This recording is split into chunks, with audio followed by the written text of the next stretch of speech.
Assalamualaikum warahmatullahi wabarakatuh. Alhamdulillah wa syukurillah wa la haula wa la quwata illa billah amma ba'du. Berikut ini motivasi untuk ummahat untuk peduli kemanusiaan Palestina, lanjutan yang kedua. Cucu-cucu Rasulullah SAW bermain kuda-kudaan dengan Rasulullah gitu ya. Kemudian ditanya oleh Rasulullah, emang cita-citanya apa Hasan Hussein ya? Kemudian mereka menjawab, kami ingin menjadi penunggang kuda yang hebat. Ya. Mendengar itu Rasulullah SAW mengatakan, insya Allah ya, kalian akan menjadi penunggang kuda yang hebat. Tapi tidak ada ya penunggang kuda yang lebih hebat daripada ayahmu gitu ya. Jadi mereka diberikan inspirasi, diberikan contoh, diberikan guide ya tentang imajinasi mereka, tentang mimpi mereka. Ya, bukan kita batasi tapi harus kita arahkan. Jangan terlalu dibatasi. Anak-anak sekarang kalau terlalu dibatasi juga nanti mereka akan diam-diam ya mencari dengan jalannya. Tapi coba kita arahkan. Sekarang kalau ibu-ibu misalnya kita membuka sebuah situs Islam. Ya, selain ada berita informasi tentang Islam, ada berita apa lagi Bu? Ya, suka nyembul itu tuh. Ya. Informasi-informasi yang nggak layak dilihat, yang kita gelagapan ya melihatnya gitu, tapi itu ada di situ. Ya, nah, bagaimana caranya ketika anak sedang mencari informasi dari sekolahnya atau sedang mencari informasi tentang Islam di situ, kemudian melihat ada sesuatu yang tidak layak, dia tahu bahwa sesuatu itu tidak layak. Ya, jadi memberi anak imunitas, bukan steril. Lihatlah bagaimana anak-anak Gaza ketika saya menjadi saksi ya, ketika mereka keluar dari Gaza, mereka tinggal di berbagai macam negara, mereka tidak steril. Ya, mereka langsung bergabung dengan atau beradaptasi dengan lingkungan baru tempat mereka tinggal, tapi mereka tidak kehilangan jinsiah kepalestinaannya, tidak kehilangan identitas kepalestinaannya. Kalimat-kalimat mereka tetap baik, bahasa-bahasa mereka tetap baik. Ya, harapan-harapan mereka, imajinasi mereka terhadap Palestina tidak pernah luntur. Meskipun mereka tinggal di daerah baru yang barangkali ya di beberapa negara masyarakatnya hedon gitu, tapi I am Palestinian, saya adalah orang Palestina gitu. Ya, kita menciptakan anak seperti itu. Butuh ibu yang kuat supaya anaknya hebat. Ya, jangan mimpi anak kita jadi anak hebat. Ya, kalau jatuh aja ibunya duluan yang nangis. Kalau berantem dengan temannya, ibunya duluan yang sakit hati. Bagaimana anak kita tumbuh berkembang menjadi orang-orang anak-anak yang hebat?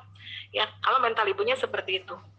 Pernah nggak kita berpikir sekali-kali ya seperti para ibu Palestina, suatu saat anak-anak saya mungkin akan jadi Salahuddin Al-Ayyubi.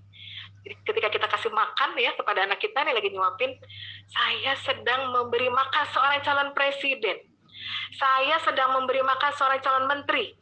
Saya dandanin dia, saya kasih dia baju bagus, saya didik dia untuk berjalan, saya didik dia untuk berbicara yang baik karena suatu saat dialah menteri, dialah pemimpinnya, dialah yang mengatur semua kebaikan-kebaikan di negeri ini misalnya.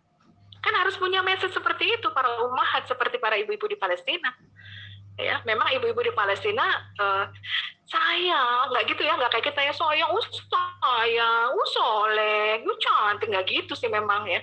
Kalau saya perhatikan ya ibu-ibunya di sana agak keras itu, ya siapa Ahmad gitu, tak gitu ya, tuh keras banget tuh gitu ya. Saya aduh kok galak banget ya, tapi mereka istiqomah. Dan anak bisa membedakan ibu yang galak ya dengan ibu yang tegas gitu. Itu bentuk ketegasan. Lihatlah bagaimana Rasulullah tegas terhadap para cucunya untuk kemungkaran ya, dan bertoleransi ya terhadap kebaikan-kebaikan. Gitu ya. Jadi kalau mau punya anak hebat, ibunya kuat ya, ibunya nggak cengeng, ibunya mentalnya nggak mental ini ya, harus punya mental yang luar biasa. Dan saya belajar dari saudara-saudara kita di Palestina ya. Jadi kalau saya lagi sakit, saya ingat aja ya, orang Palestina sakit aja bisa jalan, tubuhnya gemuk aja lebih gesit Bu. Ya, saya berpikir kayaknya saya nggak bisa jalan, susah ya.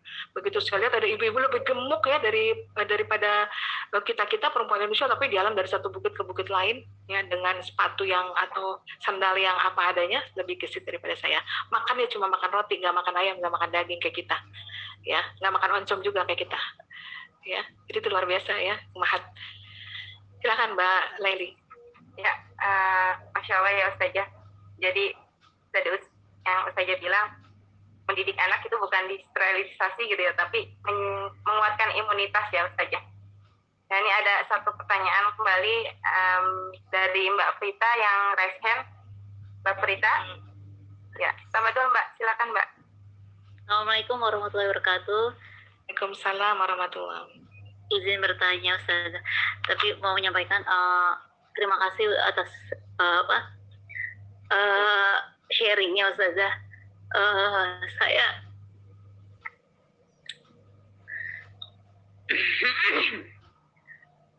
jujur jadi kayak cambukan bagi saya, karena sebelumnya saya beberapa tahun terakhir ini justru jadi saya maksudnya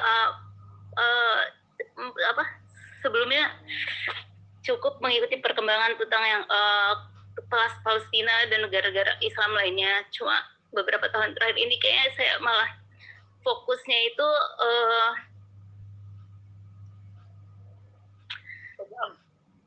dengan keadaan-keadaan di dalam negeri. Jadi justru saya beberapa tahun ini jadi kayak sempat melupakan saudara-saudara kita di Palestina.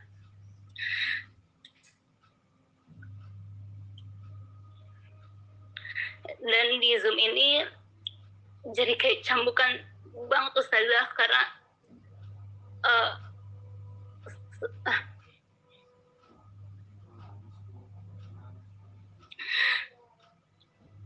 jadi mengingatkan saya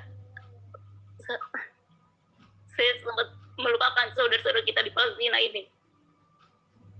Padahal sebelumnya saya cukup mengikuti perkembangan, maksudnya tetap update dan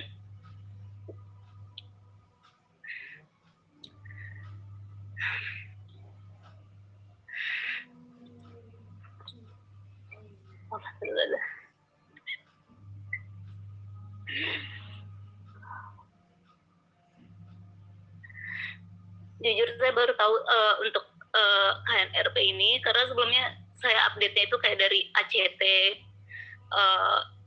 dari sahabat Al-Aqsa Indonesia Muda, dan baru selama di Kutab Al-Fatih saya kan baru di tahun pertama tahu tentang KNRP ini, dan baru sekali ini ikut Zoom-nya Ustazah.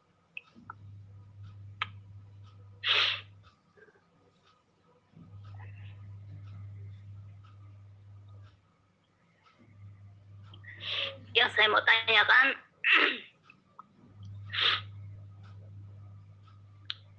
kalau di ACT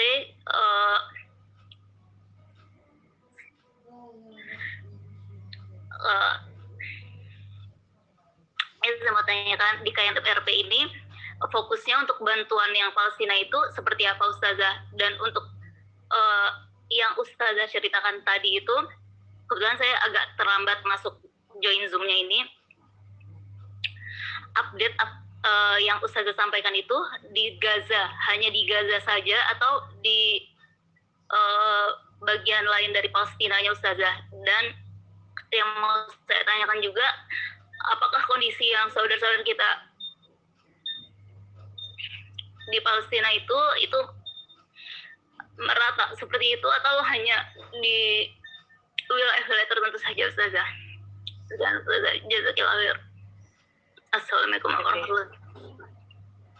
warahmatullahi wabarakatuh. Ya, memang situasi di Gaza ini membuat kita menjadi sedih ya. Sedihnya sudah sedih sampai ulu hati ya. Kalau ada orang yang bisa tidur setiap ya, barangkali kalau ibu-ibu melihat handphone saya sampai jam 3 malam saya tetap online gitu. Ya, selain bahwa saya sedang berusaha mencari ya bagaimana bisa mengedukasi sejauh langkah kaki sanggup berjalan ya, agar bisa memberikan informasi sebanyak-banyaknya juga kepada masyarakat Indonesia agar Palestina bisa dibantu ya. Dan sejauh ini sebenarnya KNRP termasuk lembaga yang tua ya dibandingkan dengan lembaga-lembaga lain, karena kami berdiri tahun 2006. Tetapi memang interaksi media sosial tidak terlalu besar ya, karena kami tidak punya, jadi jujur-jujuran nggak apa-apa ya Bu ya, kami tidak punya dana yang banyak untuk untuk marketing atau edukasi media sosial. Kenapa? Karena kami ingin memberikan terbanyaknya untuk Palestina.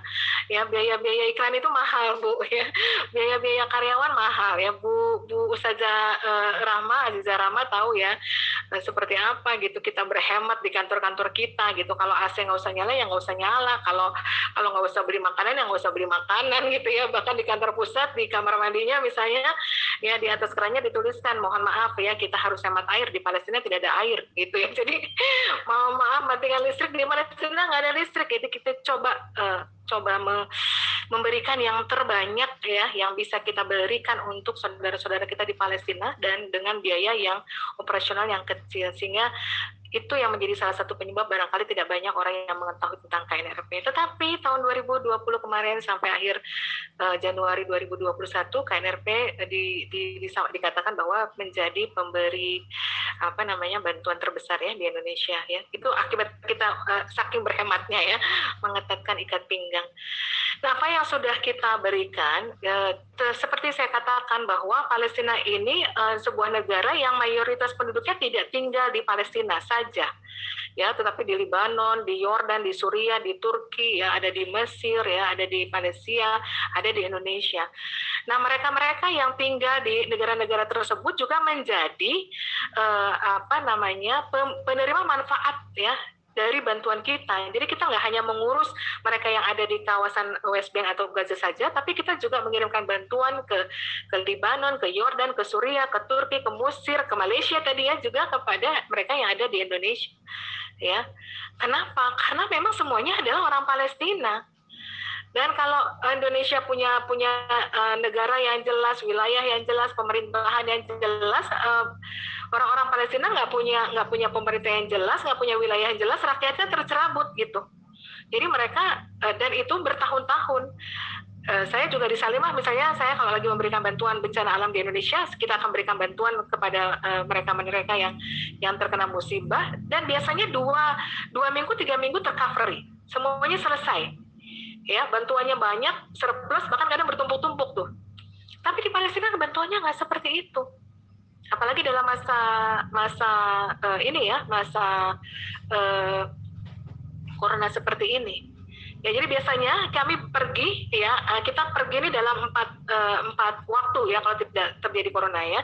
Jadi ini nanti ada Ramadan ya, kemudian Idul Adha, kemudian ada musim dingin, kemudian nanti ada pengiriman bantuan yang harus disegerakan. Ya, misalnya pada situasi tertentu tiba-tiba ada serangan misalnya, atau ada kejadian-kejadian luar biasa sehingga harus mendapatkan bantuan kemanusiaan secara cepat. Nah, dalam setiap keberangkatan itu biasanya kita membagi tim. Ada yang tim berangkat ke Gaza, ada yang tim berangkat ke Turki, ada yang ke Libanon ya, ada yang ke Yordan, ada yang ke Suriah, begitu ya. Dan masing-masing tim itu untuk memberikan bantuan. Bantuannya terhadap apa? Semua bantuannya ya, pos-posnya sudah kita bagi. Jadi setiap kali keberangkatan kita sudah memberikan bantuan, sudah ada pos untuk sekolah, pendidikan ya, kesehatan gitu ya, atau misalnya bantuan kepada korban-korban perang ya, para tawanan yang harus dibebaskan, karena Israel itu biasanya mau membebaskan tawanan-tawanan yang ditangkap karena nggak jelas itu dengan uang jaminan yang besar, itu juga kita bantu ya. Dan kebutuhan-kebutuhan lainnya, semua itu adalah pos-pos yang akan kita penuhi dan harus kita penuhi setiap kali kita melakukan penyaluran. Jadi kita nggak bisa milih nih ya, wah kita kali ini kita bikin masjid aja ya di sana, masjid sudah banyak, bahkan kadang merepotkan kalau terlalu banyak masjid, karena satu masjid aja belum bisa diaktifasi secara maksimal ya. Apakah kita cuma mau mendirikan rumah sakit saja? Kita nggak bisa memilih. Semuanya urgent, makanan urgent, baju urgent, kesehatan urgent, pendidikan urgent, semuanya urgent. Semuanya dapat porsinya. Makanya kita nggak bisa promo. Kita sedang membuat kita sedang membuat rumah sakit klinik di Rafah, di perbatasan Gaza dengan Mesir di Rafah. Kita nggak bisa menjadikan itu sebagai proyek mercusuar aja, karena nanti semua orang akan memberikan donasi ke situ aja. Padahal pos-pos yang lain harus dipenuhi. dan jumlahnya berapa itu semuanya kita dapat informasi dari mitra. Begitupun ya dalam seminar-seminar internasional ya biasanya kami mengupdate ya, nanti ada dari utusan Palestina mengupdate informasinya kepada beberapa lembaga official, lembaga resmi dari beberapa negara untuk menginformasikan kerusakan yang terjadi di mereka, baik di pengungsian ataupun di Palestinanya sendiri berapa, apa yang dibutuhkan untuk pos ini. Dan biasanya para lembaga itu menyatakan kami sanggup sekian dari banyak negara. Ya. Ini memang banyak sekali yang harus kita penuhi. Kita ini sedang membantu sebuah negara, bukan sebuah desa, bukan sebuah wilayah, tapi kita sedang membantu sebuah penduduk dari sebuah negara yang kapan merdekanya, kapan kapan akan bebas dan kembali kemuliaannya. Hadis-hadis akhir zaman sudah menyebutkan bahwa itu hanya akan terjadi pada akhir zaman nanti. Ya, jadi ini panjang nih. Jadi saya setiap hari cerita kepada anak saya, kenapa? Karena suatu saat saya meninggal dunia, anak saya harus melanjutkan aktivitas saya gitu. Ini anak-anak kita harus diedukasi tentang Palestina. Kenapa? Karena kita nggak tahu berapa usianya perjuangan ini gitu, atau support kita terhadap Palestina, nggak tahu berapa usianya. Cuma Allah aja yang tahu. Ya, dan sampai saat ini tanpa kita memberikan bantuan yang besar juga Palestina tetap eksis kok gitu, meskipun tersebar di mana-mana. Ya, jadi kita juga jangan GR gitu. Tapi bukan berarti kemudian ya sudah kalau Palestina akan eksis karena mereka kuat ya sudah nggak perlu kita bantu. Mana bagian pertanggungjawaban kita pada Allah Subhanahu Wa Taala? Mana bagian dari pemahaman kita terhadap Al-Quran yang setiap hari kita baca dan kita hafal, padahal ayat-ayat tersebut ya juga banyak bercerita tentang Palestina. Jadi ketika kita baca Al-Quran, kita sedang baca sejarah tentang Palestina. Terhubung kita dengan sekian peristiwa yang tertulis di dalam Al-Quran. Ya. Kira-kira seperti itu Mbak Prita, Amelia, terima kasih atas empatinya ya dan simpatinya kepada saudara-saudara kita di Palestina. Memang kita nggak butuh jadi orang Muslim untuk mengerti apa yang terjadi di Palestina. Cukup sebagai manusia saja, ya kita sudah harus paham itu adalah kejahatan kemanusiaan. Silakan ibu-ibu nanti nonton sendiri ya di YouTube atau di mana ya tentang apa yang terjadi gitu ya di kawasan Palestina, apa yang terjadi terhadap anak-anak dan para ibu-ibu misalnya. Kami tidak sanggup menyajikan itu. Pakem kami tidak menayangkan darah, tidak menayangkan perang. Itu SOP kami. Ya, karena banyak anak-anak di hadapan kita yang nonton kan. Edukasi Palestina KNRP itu harus clear, harus aman. Karena ada anak-anak di sini. Tapi kalau ibu-ibu mau tahu lebih dalam apa yang terjadi, banyak video-video di YouTube. Ya, kita mungkin menonton cerita-cerita itu atau peristiwa-peristiwa itu sambil ngeteh, sambil minum kopi, sambil makan popcorn. Padahal yang kita tonton serangan. Yang kita tonton adalah orang-orang yang barangkali lahir dan batinnya terzolimi. Allahu a'lam bishawab. Ya Ustazah, masih ada satu pertanyaan lagi. Gitu? Ya. Masih saya saja. Ya. Ini dari Mbak Dewi. Bagaimana menjadi muslimah yang kuat seperti muslimah di Palestina? Harus mengalami peristiwa seperti Palestina nggak supaya kuat? Jawab. Ibu-ibu mau mengalami seperti Palestina nggak supaya jadi kuat? Enggak. Nggak perlu ya? Enggak perlu. Muslim itu mengambil ibrah dari orang lain, ya, untuk difikirkan, direnungi. Sesungguhnya perjuangan ya, itu kita buat konsepnya. harus diawali kita jatuh seperti dengan orang niat tidak perlu kita yang menderita seperti tulus orang karena Palestina. Allah Subhanahu wa Ta'ala, Tahu asal-muasal orang-orang Palestina menjadi kuat dan seperti apa. harus dibarengi dengan doa serta dibarengi dengan usaha sebelum tentara Israel itu untuk menyerang, ya, meraih ridho Allah Subhanahu wa Ta'ala. Ya, pada waktunya ya. Semoga langkah-langkah kita diridhoi oleh Allah Subhanahu wa Ta'ala. Yang kata para saya kaget orang Indonesia. Nasihat Abah, jadilah orang yang ikhlas. Dia masuk tidak pakai jilbab. Insya Allah hidupnya barokah. Kemudian dia memakai sesuatu untuk sholat, menutup auratnya, terus kemudian buka buka alat sholatnya, kemudian keluar nggak pakai penutup aurat itu cuma terjadi di Indonesia katanya. Bingung saya dengan Indonesia tuh, ada syekh yang mengatakan begitu. Di Palestina ya, ketika mereka kemudian mengalami peristiwa yang seperti ini, mereka kemudian berbalik cepat. Mereka tahu bahwa obat dari segala kesedihan, obat dari segala kesusahan hidupnya adalah kembali kepada Allah. Kembali kepada Allah dengan cara apa? Dengan cara Al-Quran.